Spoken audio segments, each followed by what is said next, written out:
Good afternoon, everybody, and thanks for tuning in. John Kelly, Profiler here, and welcome. Welcome to our continuing series on the Golden State Killer, the beginning of the end series. Today we're focusing on what I believe is the Golden State Killer's poem. If you want to get technical, we could say the East Area Rapist poem, Excitement's Crave. And this is a poem we've been looking at and going over and researching and analyzing for many years. And the reason we've been doing this is because we believe that GSK was writing about himself. He's all over this poem. You just have to know how to look, where to look, and how to take it apart. You know, Excitement's Crave could have been, if it was some other type of addict, keeping in mind that GSK is an excitement addict. He loves excitement.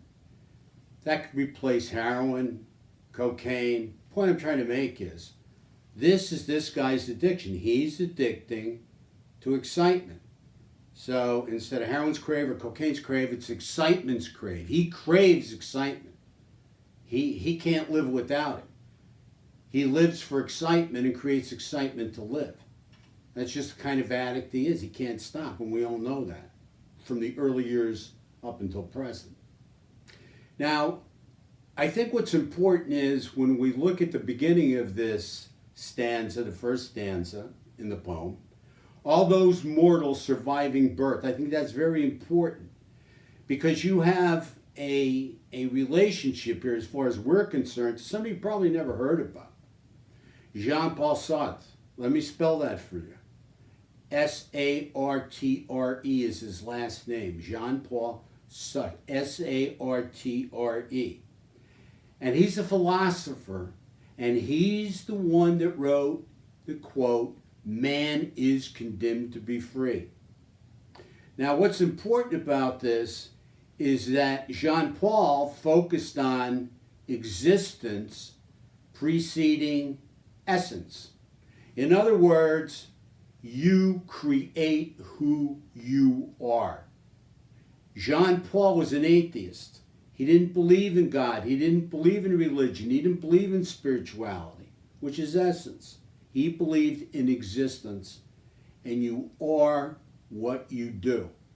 I believe there's a major connection between Excitement's Crave and John Paul's quote, "Man is condemned to be free."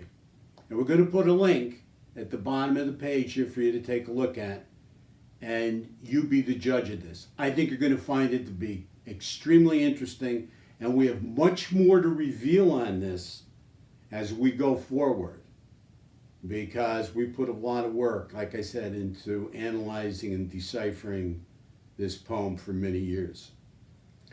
Again, the poem goes, all those mortals surviving birth, upon facing maturity, take inventory of their worth to prevailing society. He never uses the word we, us, I. See, he's above it. This is that pathological, narcissistic personality disorder where this man feels he's above everyone else and just looking down.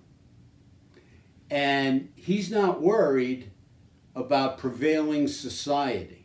Again, all those mortals surviving birth, upon facing maturity, take inventory of their worth to prevailing society. He's not worried about society. He doesn't care what society thinks. And this is what he's going to explain through this poem.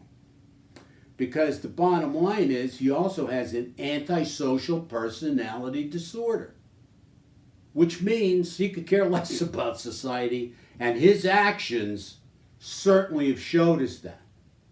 Now let me take you to the second stanza. The second stanza in the poem is, choosing values becomes a task, okay? Oneself must seek satisfaction. So he's telling you choosing values becomes a task. He's really thinking, should I or shouldn't I? But oneself must seek satisfaction. He doesn't care about anybody else. He doesn't care about society's values. He's telling you right here in the second stanza, he's focused on his satisfaction. And that includes sexual gratification. I mean, this man is a pure sadist, no question about it. And he is an atheist, just as Sarte is as well, the philosopher who wrote Man is Condemned to Be Free. I really encourage you to read that.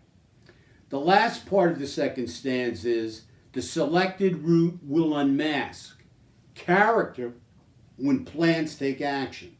The selected route will unmask character when plans take action. So he's trying to say, I'm above it all, I'm above society, and you know what? I'm focused on my satisfaction, and you're going to see that when my plans take action. And we all know this guy was the ultimate planner. I mean, and we'll see more of that as we continue with the poem next week. More will be revealed. The selected route will unmask. And keep in mind, he's wearing a mask all the time when he's doing these attacks. But the selected route will unmask character when plans take action. In other words, he's telling you, and going back to the beginning, that he's concerned about his existence and satisfaction and what pleases him. He's not concerned at all about essence. Existence precedes essence.